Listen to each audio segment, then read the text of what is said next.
watching Cablevision, Channel 14, Local Origination Programming, your hometown network.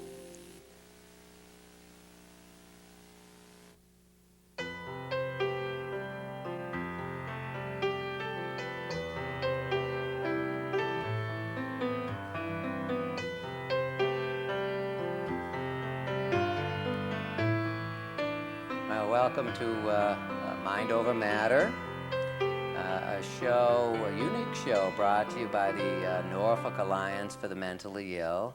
Unique in the sense that I think it affords us a kind of leisurely but thoughtful opportunity to sort of explore issues that relate to chronic and persistent mental illness. My guest today is Judge Sydney Hanlon, presiding justice of the Dorchester District Court, and widely respected for her very creative work in making the court a kind of friendly place to go, especially in the area of domestic violence. But today, I think our primary audience is the Alliance and the family members where they struggle with issues that relate to chronic mental illness. So I thought it would be very helpful if we could just sort of talk a little bit about the role of the district court, what it is and what it isn't, what it can be and what it can't be, especially for families who struggle with older children who have chronic and persistent mental illness. And maybe that's where we might start, Judge Hanlon. I was in court yesterday, and you know, you can't help but be, at least most of us, intimidated by the very place. You know, you're greeted by officers, metal detectors, an austere setting. Almost by definition, it's off-putting to a lot of the families. What have you done in Dorchester, and in general, what kind of counsel might you give family members so that they're more comfortable turning to the district court? Well, I think one of the best things that can be done, and frankly we haven't gotten as far with it in Dorchester as I would like, but they're working on it in West Roxbury in particular, is to have someone in the central hallway after you go through the metal detector. Mm-hmm. And West Roxbury, they're doing it with volunteers to answer questions about where to go. I think it's important that the security officers or whoever's at the door understand that people are going to be asking questions, need some privacy for that. If you go through the door and you say, what do I do about my mentally ill son, while someone is behind you in line and ahead of you in line, that's a difficult process. So we're trying to train the security guards to be sensitive and pull people aside a little and answer those questions in private. I would encourage people who are going to a district court who have never been there before and don't have a name to ask first for the court clinic, if the court has a court clinic, and then they don't have to say anything more about why they want to go there. And if the court does not have a court clinic, ask for the probation department. And when they get to the probation department, ask for a probation officer so they can explain the issue in some privacy, and also do it once and not 4 or 5 times. So is it the case that some do and some don't? That's right. Okay, so like the Dedham District Court, do they have a court clinic?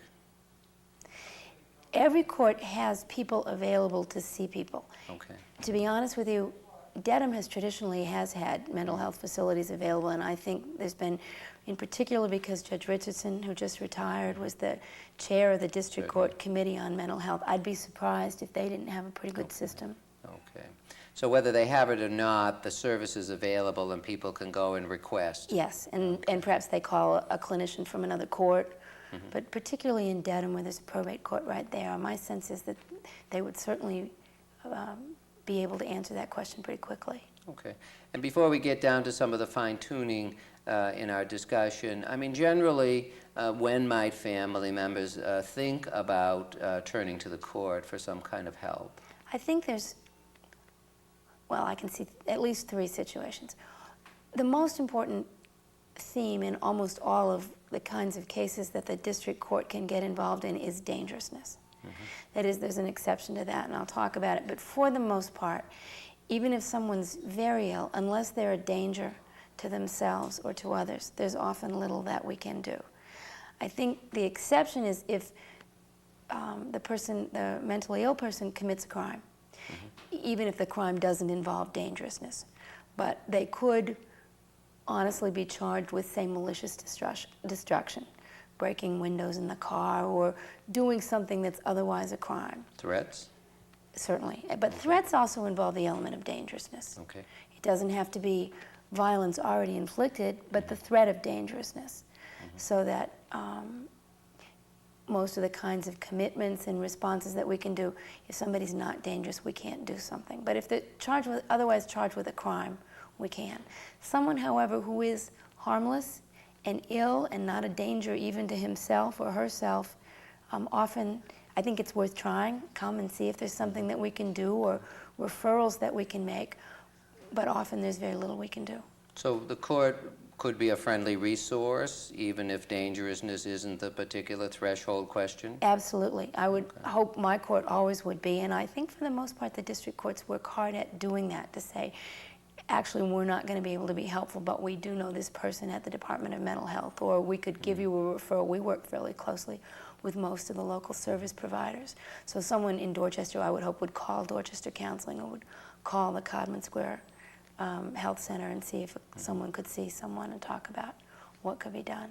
So dangerousness could be toward others, also toward self? That's right. So, and dangerousness, not only in the sense of someone who's actively going to hurt himself or herself, but a really profound inability to care for oneself. Someone who isn't eating, who's on the street, living in the backyard in the wintertime, out on the street, that kind of person can be a danger to himself or herself, even if they're not actively suicidal. so it's not just acute suicidality. That's right. It could be sort of patterns of self-neglect or That's right. self-defeating styles. Someone who doesn't eat, there's piles of trash around. If someone's living on his own, there have been commitments out of those kinds of situations. So, all right, if I'm a family member, then let's say I have a concern about a child, let's say, who's 25 years old, who's not taking medication, seems to me to be psychotic, has had a number of hospitalizations, is living with me, hard to get along with. I don't feel personally endangered, but I'm concerned that his situation always deteriorates when he doesn't take medication, et cetera, et cetera, et cetera. I come to your court. I ask if you have a clinic, and I know your court has a wonderful clinic. What then can happen? What are the possibilities? And maybe you also ought to add what can't happen. If someone's a danger, and that's worth coming in and talking about it. Sometimes what people understand to be violence is, and that hasn't happened, sometimes it doesn't require that level of violence. Depending on the history, perhaps someone was very violent in the past when they were off medication, and now they're moving in that direction. For me, in some context, breaking things, if that's might constitute violence. Somebody who's reasonably in fear, we can issue what's called a warrant of apprehension. Usually it involves the clinician sits down with a person, takes the information, writes me a report, sometimes handwritten, depending on what the availability of resources is at the time, sends the person into the courtroom. We'll call the case. I usually hear from people up at the bench so they don't have to talk from a long way away. I'll read the report. Sometimes by itself that's enough, and I'll ask somebody under oath if what you told the doctor is what's actually been happening with your son. Sometimes I'll ask some more questions. But if I conclude that the person is in fact a danger by reason of mental illness, I can issue a warrant for the person's arrest. Now we try to coordinate the timing of that so that while it's the police who are going to serve the warrant and the person will be taken into custody, we try only to do it early in the day so that we have time to find a bed in a mental health facility. If you execute those warrants late in the day, Someone might be held in a jail cell overnight. That About Fridays? same thing. We try, Over the unless weekend. there's a terrible danger. I mean, you know, unless you tell me you're afraid somebody's not going to make it through the weekend, we're going to try to talk you into wait until Monday morning to execute the warrant, because I don't want the person held in a jail cell the weekend. Okay. But the hearing is with the family member. You obviously haven't got the patient there yet. That's right. That's right. So the Occasionally we do, but that's rare. that's rare. But in most instances, it would be based on what the family member tells me Yes. that then would persuade you or not Yes. to issue such a writ. And this is a kind of a Monday through Friday intervention. That's right. Although it would be hard to do over the phone, but there is always in the court system an emergency judge who can issue any kind of order, who's empowered to sit as a judge of any court, so that the police always have access to that judge. Just the police. Yes, that's right, only through the police. So I might call, on a weekend, I could call the police, who potentially could access a judge. Yes. And a judge could issue the writ of Yes. apprehension Yes. from that Yes, telephone. that's right. That's right. Very, very helpful. That's right. Okay, we have 2 minutes left. The procedure then unfolds how with the writ of apprehension? The court should help coordinate with the police department, the local police department, and again, we try to organize the timing. Occasionally, people have someone, a family member about whom they're very worried, but they don't know where the person is. Usually, we'll file a warrant and say call. It's not the kind of warrant, I think, that for the most part, unless somebody's very, very dangerous, that the most police departments, and this is in Boston, it may be in Norwood, where, you know, things are a little smaller, and I think the police are going to know the community perhaps in more detail. That might be less, that they might be more able to go and search for someone who's in trouble. But usually it's most helpful if you know where the person is, and then they can send the police with the warrant, bring them directly to the court when the court's in session, so that the person doesn't have to be held in a cell in a police station, which is dangerous. Police don't want to hold mentally ill people, and it is dangerous because you worry about someone who's, if you're already concerned for their safety about whether they'll hurt themselves, you don't particularly want to lock them in a jail cell. So generally, you're suggesting that the police really can't do a lot of looking for the individual. As a practical matter, I As a know that's true in practical matter. Boston, and my belief is it's probably true Probably true outside of elsewhere. Boston as well. Okay. Well, maybe after our break, we could pick up with, now the police pick up the individual and brings that person to the court clinic, Yes, and then an assessment is done. that's right. Okay. And kind of what then leads to a decision to either commit or not, Okay. you know, not to commit. Because I know for the families, there often is a lot of annoyance in emergency rooms, and also at the end point in procedures like this, where the end result isn't what they want. So why don't we pick up with that after All right. our break? Thank you.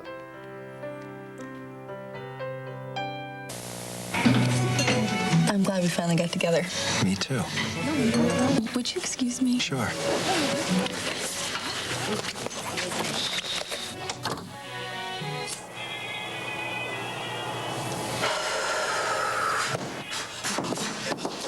There's a moment in every smoker's life when it becomes clear it's finally time to quit.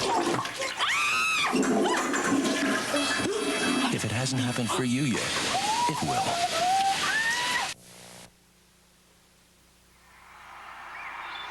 What would you do if you had to choose between the buffalo and the giraffes? Between a flower or an elephant? What would you choose?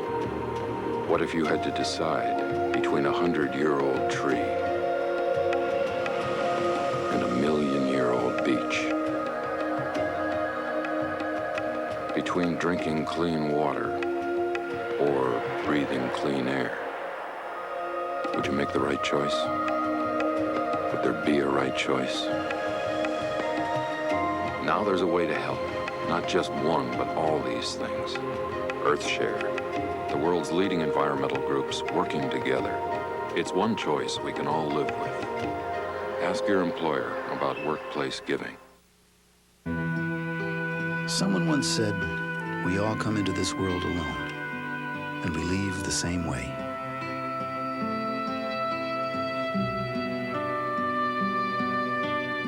But in between, we have the chance to connect and help each other, to find ways you can do something to connect with the people in your community. Call the Points of Light Foundation. Do something good. Feel something real.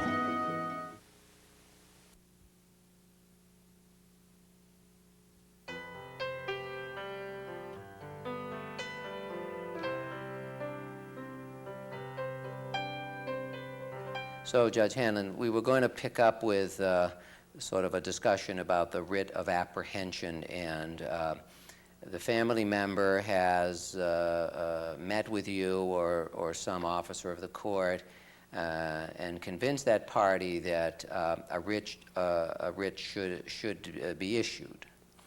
And now the individual, God willing, is found and brought to the court clinic. What then happens? We always, usually they speak first with the clinician, and the clinician makes a determination. And then there's a hearing in the courtroom. It's our practice, and I think it's a pretty universal practice, to appoint counsel for the mentally ill person from among the bar advocates or the lawyers who are available in the court that day. And I do this even if they say it's a voluntary, that by now someone is agreeing to go and agreeing that they need help, because I want to be sure that the mentally ill person or the person who's said to be mentally ill understands the implications of going, in custody, of being transported by the sheriffs, of being held against his will for a period of time, and even for longer if the hospital decides that he's committable. So we always have counsel talk to people, and occasionally they're contested. And then you make a determination based on who you believe and what all the circumstances are. And generally speaking, have you found problems in implementing your decisions? Well, there's a review team. There's a gatekeeper, I think is the term for the Department of Mental Health, that is, I think the motivation is, frankly, primarily financial.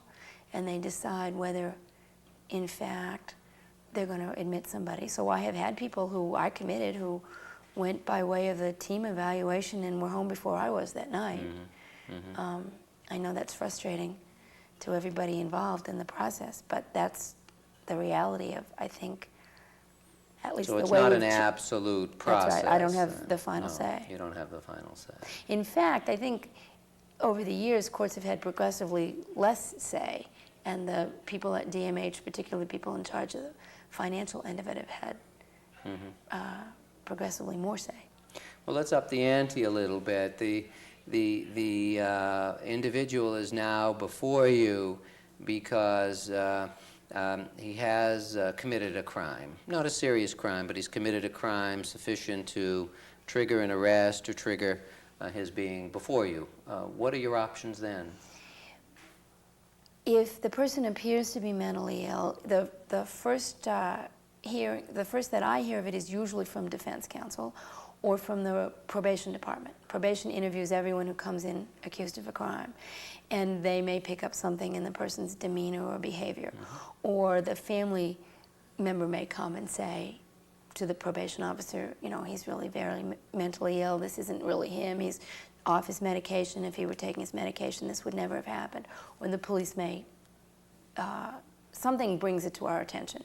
Often, behavior is very bizarre in the lockup or something like that. And someone will do a referral again to the court clinic.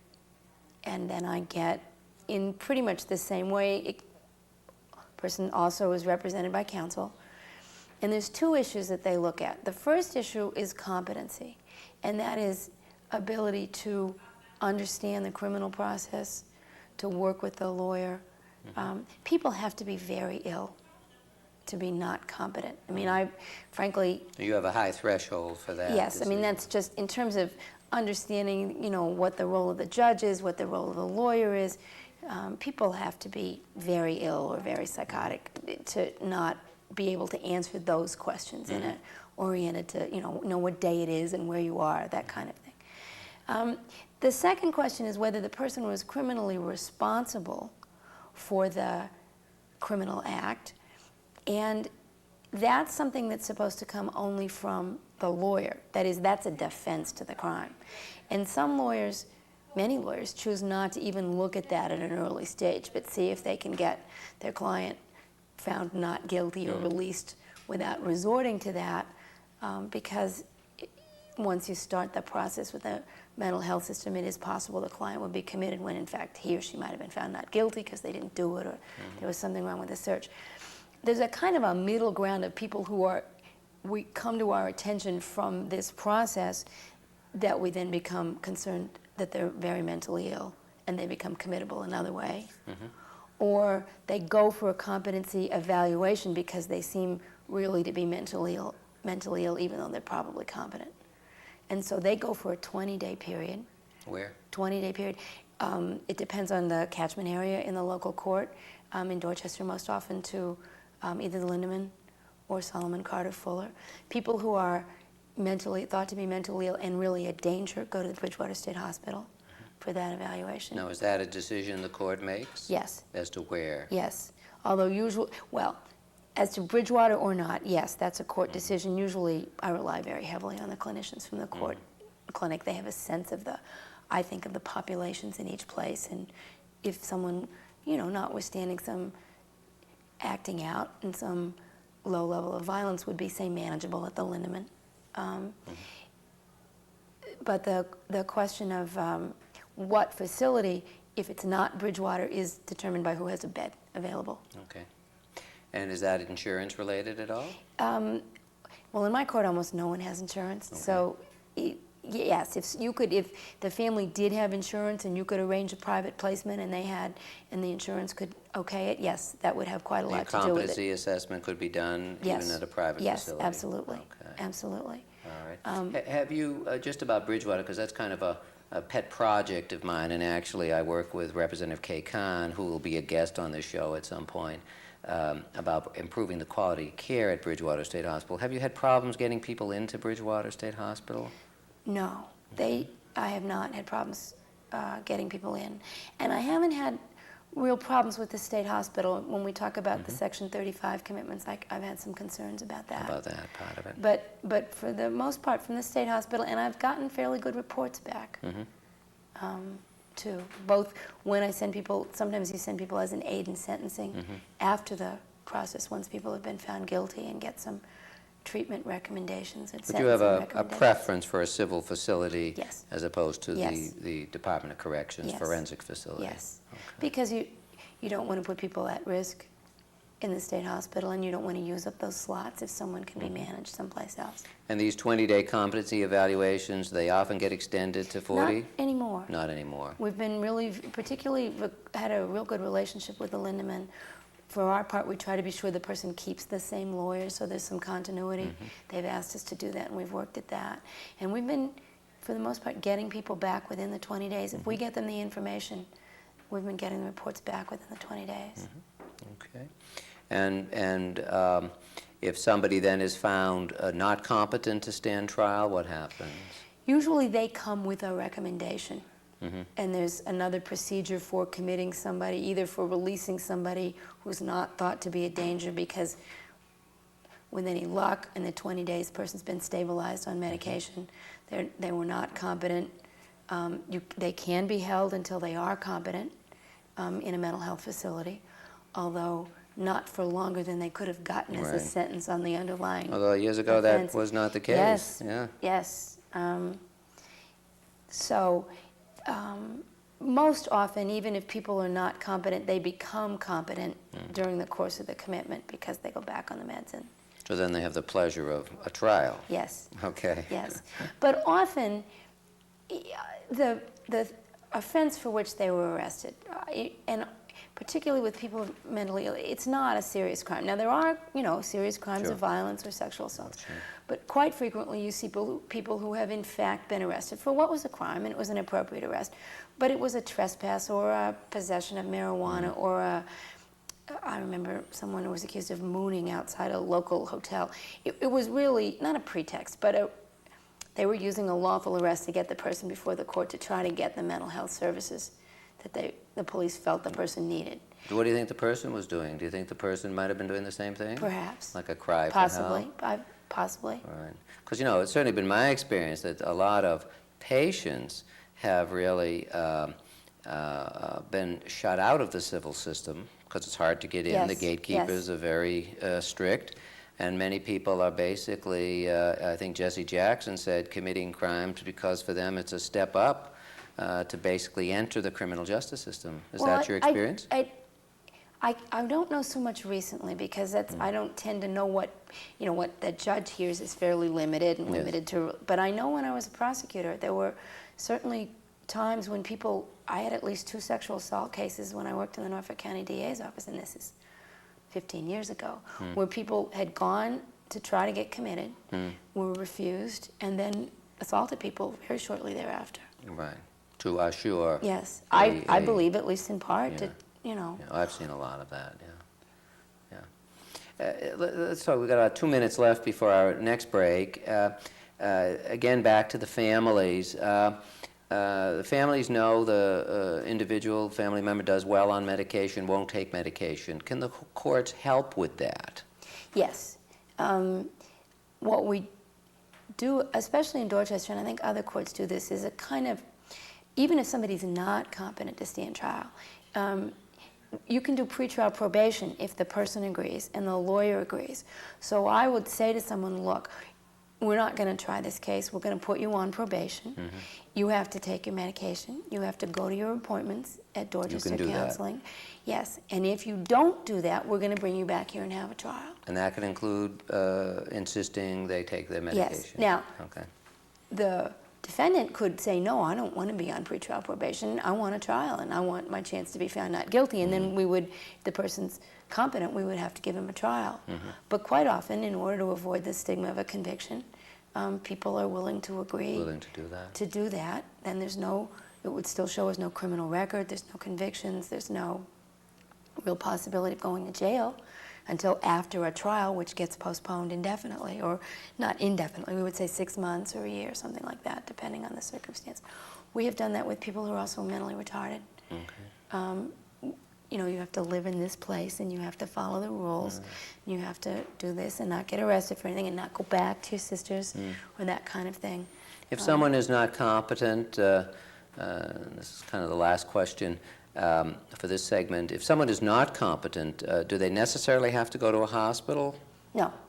No. Often, as I say, if they're not a danger, they're likely not to be committed. We do outpatient competency evaluations as well, and criminal responsibility. And then what is that? The court clinic basically has people come for appointments, and that's done over a 20-day period, or? Yeah, or whatever period everybody agrees on. Okay. Okay. And the pretrial probation really does afford you an opportunity to insist on clinic attendance and medication compliance. Yes. Yes. Okay. And as I say, the sanction isn't jail, it's a trial, but often that's enough of a sanction.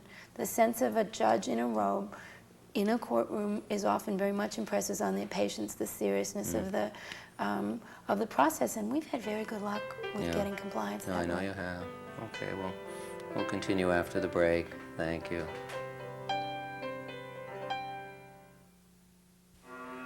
Help wanted. Immediate openings available for the most important jobs in America, helping the organizations that help children. Whatever you can do, in whatever time you have, you can make a difference. To learn how you can help in your community, reach us at this web address and number. We're fighting for the children. Whose side are you on? It's a thin line between newborn and stillborn, full-term and premature, between healthy and sick. If you're pregnant or think you are, getting prenatal care early is the most important step you can take. Don't put your baby's health on the line. Take care of yourself so you can take care of your baby. Find out now about getting prenatal care. Call 1-800-311-2229. Your parents are always bugging you to get out of the house and get some exercise. But you've got your own way of doing things. You're your own person. You don't need to follow the crowd or the rules. And the last people you want to be like are your parents. Johnny, tell them what they want.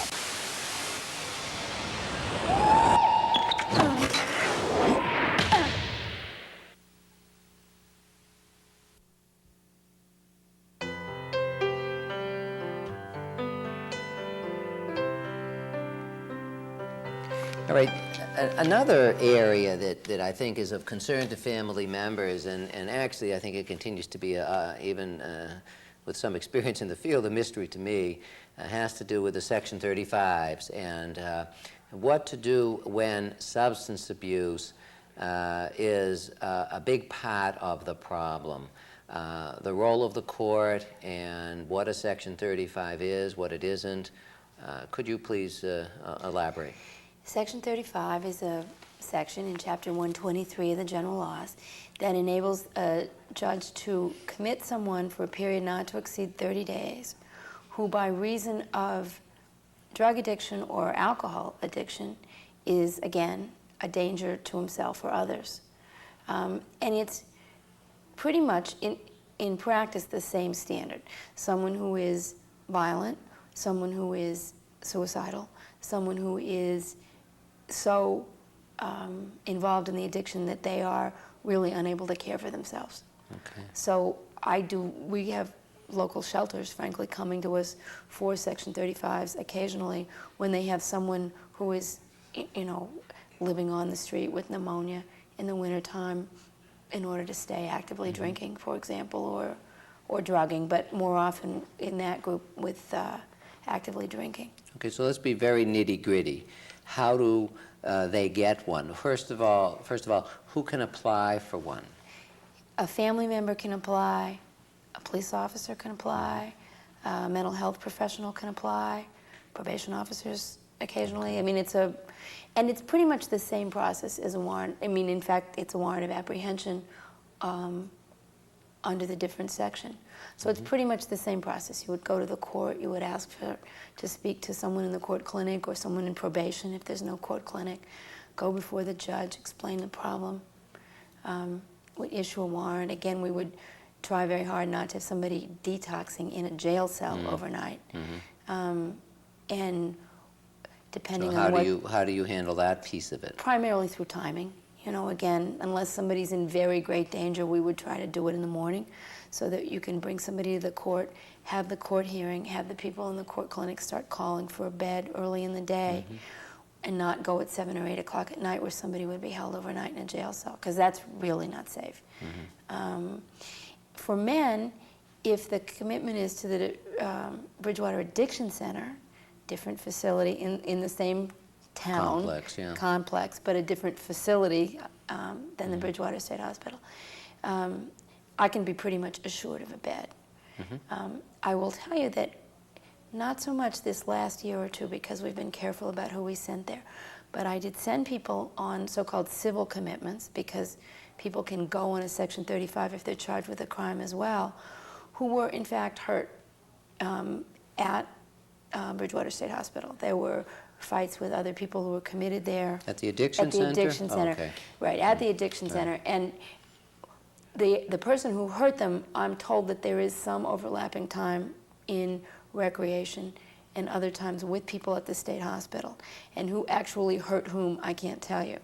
But it's to the point that we try not to send very vulnerable people to the addiction center, and we try not to send people who we think would be predators, people who are very violent, who would have long criminal records, who could just as easily be held and detoxed in the jail. We try not to send people who would either... Well, if my memory serves me correctly, it's contiguous to Southeast Correctional, not to the hospital.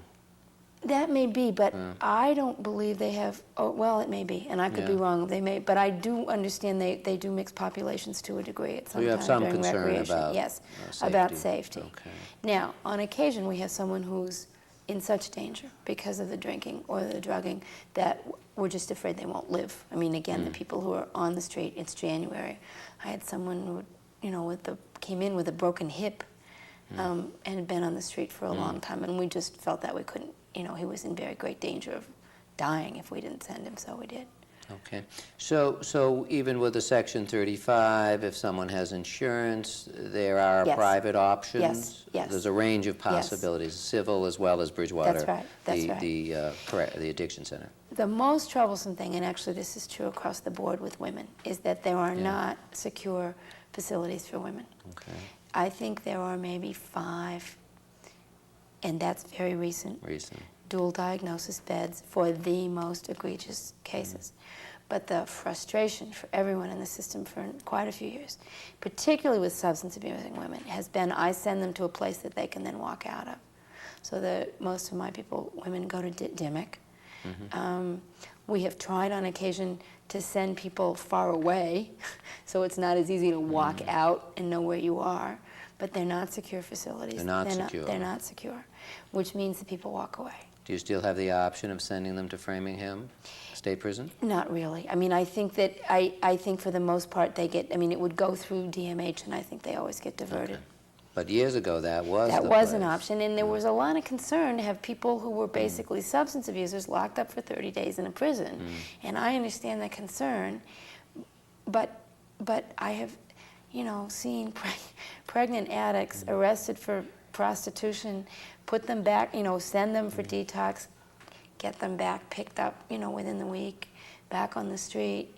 And if we could just detox them, they don't have to be 30 days, but if we could just have some reliable method for holding people till they were detoxed, we'd have a prayer we could, you know, really help people a great deal, I think. So you think the system's missing a secure Very much facility so. for women? Very much so. Comparable, but of a higher quality, perhaps, than the addiction center at absolutely. Bridgewater. I've had people say to me, in this day and age, how come women don't get the same facilities? And there are, particularly since crack cocaine became a problem, I think a lot more substance abusing women than was true than perhaps 10, 15 years ago. And the other problem is that if you hold, even women accused of a crime, if you hold them on bail, which often you quite legitimately can do because their record shows that they will not come back to court, they get released in Boston because of the jail cap. And I don't fault my colleagues for that. They try to decide whether to let some young person who's a shooter or a stabber out, or whether to let a woman who is basically a danger only to herself out, and they let her out.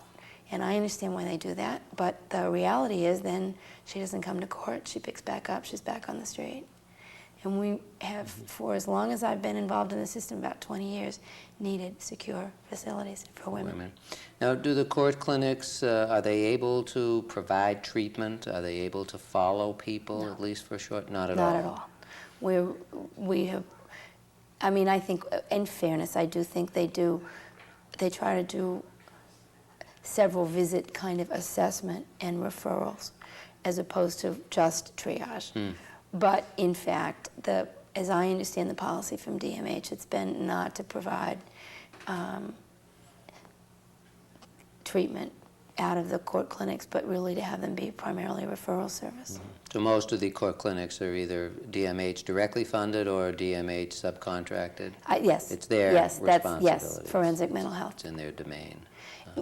You know, in a perfect world, we would be able to provide some treatment for victims of crime. You know, some at least initial treatment, and then perhaps referrals for people who needed, you know, crisis intervention kind of treatment. But we really aren't able to do that except on a very ad hoc basis. Now, what aren't you able to do with a Section 35 that a family member might ask you to do or consider reasonable to do? I mean, where does the system have a potential, I won't say a flaw, but a potential out for the individual, wherein the family feels it's not getting what it needs?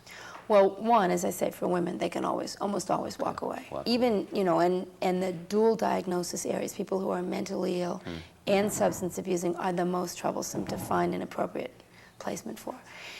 The line that Massachusetts has drawn on involuntary commitments is really at dangerousness. And so someone who has not committed a crime, even if they're ruining their health, neglecting their children, you know, going to lose the job, going to lose the house, going to lose the car, we can't really intervene unless they're a danger. It's really their right to do that. Yes, to destroy their lives. So sometimes the families really have to figure out how to, I don't know how to say it, integrate that message. Yes. Because, you know, I mean, I've seen people in tears saying, but, you know, he's killing himself, you know, he's stealing money from me, he's stolen my checks, he's, you know, we can't keep anything in the house. And often the only thing I can offer the person is a restraining order, and not even that if there's really no danger. So just before our next break, around the section 13, the writ of apprehension, or the section 35, do you have any suggestions to family members about how to feel a little more comfortable turning to the court for a consultation for advice? The more information you give us, the better. I mean, so often we work with so very little. And if you could give us as much information as possible, including details of hospitalizations or treatment, and if follow up when the person's brought into court to give us the information, that would be very helpful, especially if we have an unwilling patient who's, you know, plausible and pulled it together for the court hearing. And you know, as we wind down, how long does it take me to finally get a writ of apprehension? Or, in other words, how long a wait? Is it the whole day? Is it the whole morning? Is it... I hope it's not the whole day. Okay. It depends, like anything else, on how busy the court is and, you know, what time of day it is. It seems like there's always a crisis on a Friday afternoon, and sometimes it's hard to get a clinician. I would hope it would be a matter of hours. It's not going to be an hour or two. I wouldn't count on doing faster than that. Okay, so you really, people have to, at least if they're going to do it and they get over the intimidation factor, they have to count on the fact it's going to take them a couple of hours to get the process moving. You know, I wish I could say we could do it in less than an hour, and we try, but I wouldn't want to promise anybody that. Good. Okay, well, thank you. We'll pick up in a moment.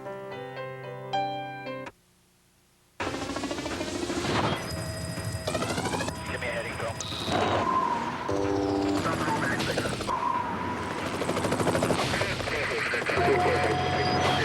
On January 8th, Amy Narvajo was saved from freezing to death by the National Guard. Were it not for their employers giving them the time to answer the call, this story might have had a different ending. To every employer who supports the Guard and Reserve, thanks for making us your business. Sans soleil, la fleur périt, et puis s'évanouit. Oh, quel malheur! Les oiseaux chantent. Would you react the same way if you found a suspicious spot on yourself? Melanoma is dangerous. Examine your skin regularly. This message is from the American Academy of Dermatology. How do you measure the growth of a child? Unfortunately for children living in some of the poorest countries on Earth, it takes more than fading marks on a wall. Hello, I'm Sam Worthington, National Executive Director of Child Reach, one of the oldest and largest child sponsorship organizations in the world. Our yardsticks for growth are the schools and hospitals, wells for clean water, and self-help programs we help build in partnership with the proud communities where our sponsored children live. Here's child sponsorship at its very best, a caring, continuing relationship with a needy child that leads to measurable progress over time. Child Reach is not a quick fix or a handout. So when you receive a letter filled with hope or a smiling picture from the family or sponsored child, it'll be because you've made a real difference in that child's world. For more information about Child Reach sponsorship, please call 1-800-626-8300.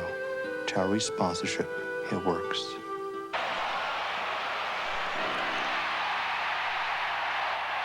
Scoring a touchdown is a great feeling, but you know, you can't do it alone. It takes teamwork.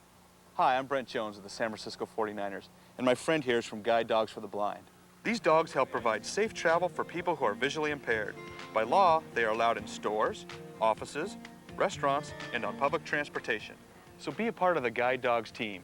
Call 1-800-295-4050 today.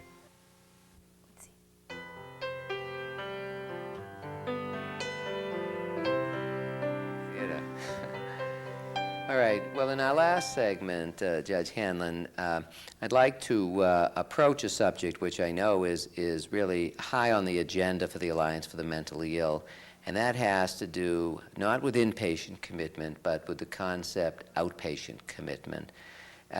It's been a hard sell, apparently, in Massachusetts, and I don't know whether it'll ever happen in my lifetime, but could we talk a little bit about the pros and cons and your understanding about what some of the advantages might be, as well as what some of the difficulties are in getting from here to there? Well, as I said, the line that Massachusetts has drawn is on dangerousness. So if you talk about committing someone to outpatient treatment, I'm troubled by leaving someone outpatient who is dangerous. Okay. If they so it's like a paradox, you right. mean. I think that's troublesome. If we come to the point, and it's going to be a civil liberties dispute, I think, and this would apply to the situation I said before, where in the past we haven't been able to help, where someone is really ruining his or her life, either with drugs or alcohol or by not taking medication, but they're not dangerous. It seems to me that would be a person who's a candidate for outpatient commitment, and those are people that we have chosen, for whatever reason, not to, that we can't force them to do anything, that you have, at least in Massachusetts, where there is this very strong civil liberties strain in the lawmaking, a right to wreck your life if you want to. Okay. So the closest thing we have to it is this pretrial I think that's right. probation. So would you... Or even real probation. I mean, for someone who is competent, who's been convicted of a crime, Right. and not everybody's incarcerated, and nobody's incarcerated forever, or at least out of the district court. It's often a condition of probation that you take your medication, that you don't get arrested for anything, or that you go to a particular... I try not to specify a particular counselor because you don't know what will happen. So I might say treatment in the discretion of the probation department, but that you in fact are going to see a clinician. Okay. So you might even advise family members to tough love it and press charges? Often. I mean, I don't so much do that one-on-one, although I might in the restraining order session when I'm explaining why I can't give them a restraining order. You're going to have to bring the larceny complaint. You know, you're going to have to bring the trespass complaint. You know, tell him he can't come home, and then he's going to have, you know, you don't even have to get him arrested. You could come to the court, ask for a complaint to issue. Often the clerk magistrates could kind of mediate it and say, we're going to issue this complaint if you don't get the treatment, if you don't take your medication. If that doesn't work, people might be convicted of that crime and have it be a condition of probation. And that's, I think, the only way, at least under the present law, to get at it. So we both know that that's very, very difficult for families to do. Yes, I think that's right. And is there a way to, for me, for you, for others, to sort of try to, I don't know, demystify that a little bit so that it's a little bit easier? I think people need to understand that bringing a criminal complaint doesn't mean someone will go to jail. On the other hand, you do give up an element of control because it becomes a case between the state and the person. And, but for the most part, it's been my experience that prosecutors, at least where there's no violence, will pretty much defer to the civilian who's bringing the complaint. It's becoming more and more common to see them go forward in a case of violence, notwithstanding the family's wishes to drop the case. I mean, that's particularly in the domestic violence area. I think it's true in elder abuse. If you can, if you can bring the case, you do, if somebody's physically at risk. But in the cases where somebody's like stealing the jewelry and selling it for drugs, or destroying things and, you know, and being not on medication.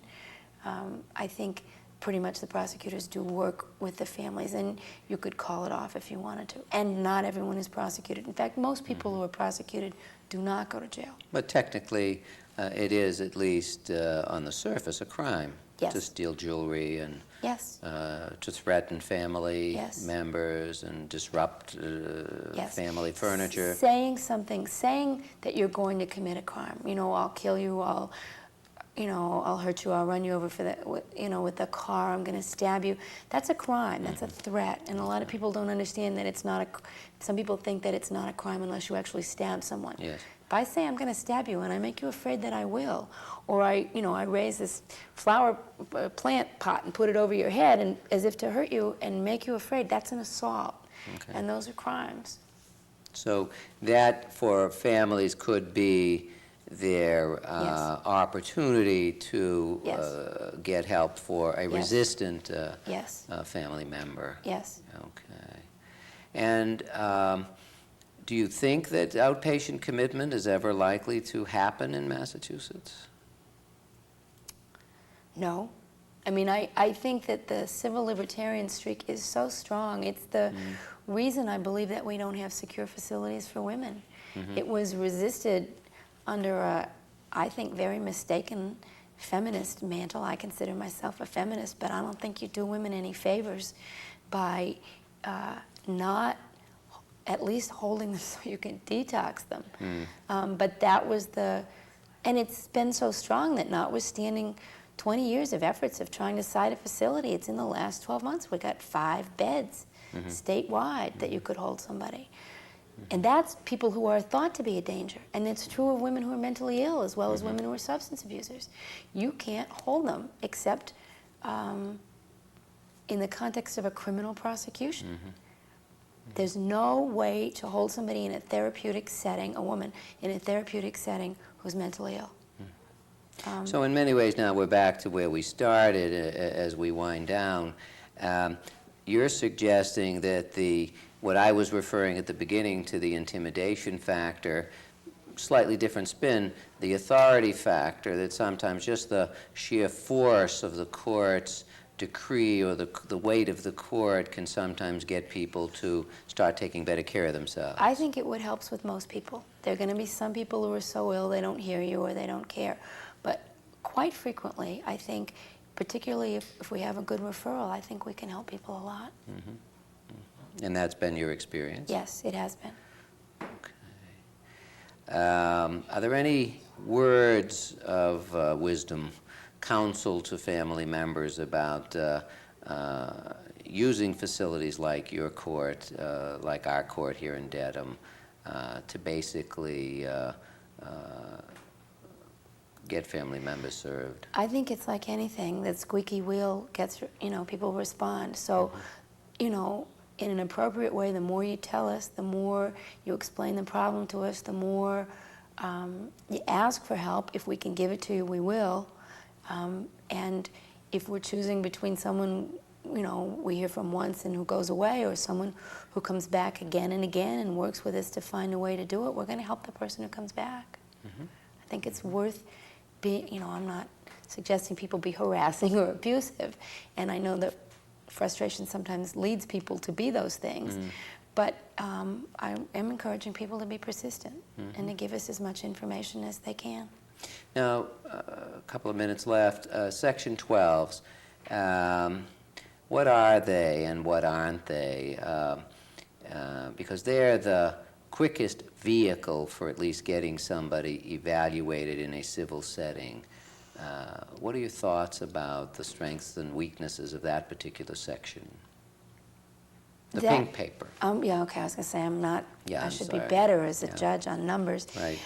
Again, the issue is dangerousness, and also there are gatekeepers of the Department of Mental Health that sometimes decide, even if I think someone is very ill and very dangerous, that they disagree, or there's, and whether that's a financial decision or a mental health decision, it would probably be inappropriate for me to comment on. Okay. Well, you also now have insurance companies who are interposed in the decision-making tree. Yes, and that, unfortunately, at every stage you have, particularly in managed care, I think we were able to get a lot better mental health facilities for people when we were dealing with Medicaid than going through, group kinds of practices that may do a lot better at preventive medicine in the physical health field than they do in the mental health field, because I've had very, very bad experiences with that. Yeah. Well, that's been a consistent theme in our other shows, that with our other resource people, that, I mean, managed care in mental health really is of concern to a lot of advocates for the long-term mentally ill. Well, and particularly for juveniles and young people, Yep. where we were able to get pretty good evaluations in the past, and it gets increasingly difficult. Well, I think, on another show at some point, maybe we need to spend some time talking about juveniles and that whole sort of system, because that has its own set of headaches.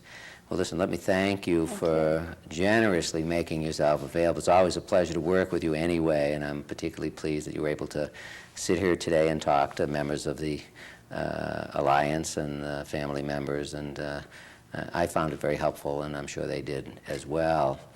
Well, thank you very much. It's kind of you to have me, and I'm pleased to have a chance to talk about this. Oh, thank you. And I just want to remind the audience that we really are interested in program ideas, and if there are any resource people that you think ought to be guests on this show, please let us know by communicating directly with the Norfolk Alliance. So again, thank you, Judge Hanlon.